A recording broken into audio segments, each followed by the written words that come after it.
Hey everyone, today I wanted to show you how I use my Flint Steel kit. I carry it around in this leather pouch, and I have my steel and I have my flint. And I want to show you how I get a fire lit using these. Let's get into it. So what you're going to want to do is grab your flint and grab your char cloth. Some people have a specific way.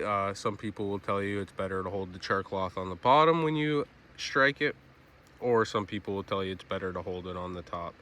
I find I have luck with both ways because the sparks coming off are sort of sporadic, and you're just kind of hoping that they land on the char cloth to get the ember.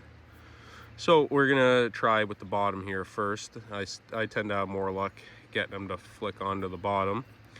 Now with your flint, this one's badly abused.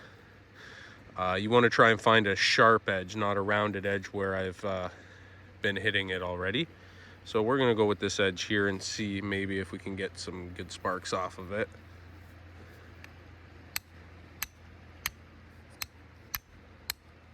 Now it's hard to see in the daylight.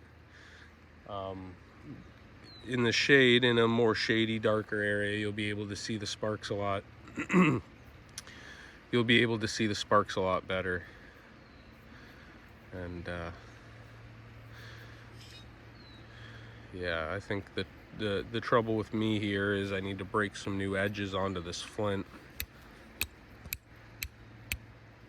Okay, so I don't know if you can see it, but we have an ember now. It's spreading across the char cloth right there. So we're gonna put it in our bird's nest and see if we get a fire going. Right in the center, I'm gonna try and get this into the bird's nest and pinch it. And then just keep blowing on it till the fire ignites.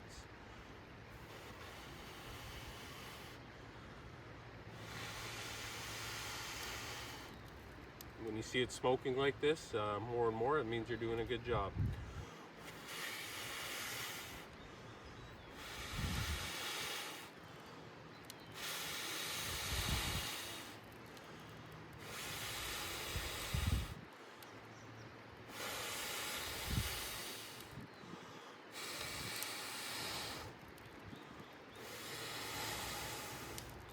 There's the fire. Now at this point, I would like to have a bigger bird's nest, but as I mentioned, I'm only using it for instructive purposes.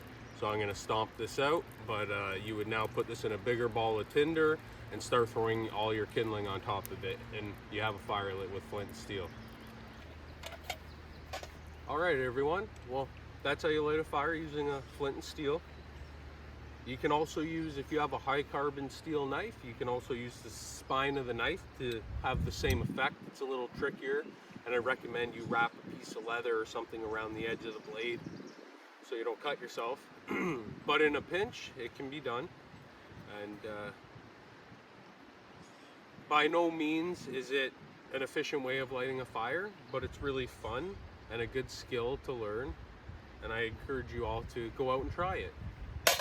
Practice makes perfect. I've been practicing this for a while, so I kind of have a little bit of an advantage, but it's fun to learn the primitive ways of lighting fire, whether it be a bow drill, a hand drill, flint and steel.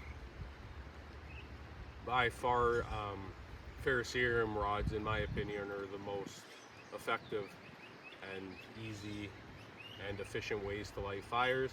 But this is always fun, and it's a good practice, and it's fun to show other people how to do it. So I encourage you to get out there and try it yourself. Also, I'm going to put a link in the description for my other video showing you how I make this char cloth. So make sure you go check it out. It'll help you. It'll help you when you're using your flint and steels. Take care, guys.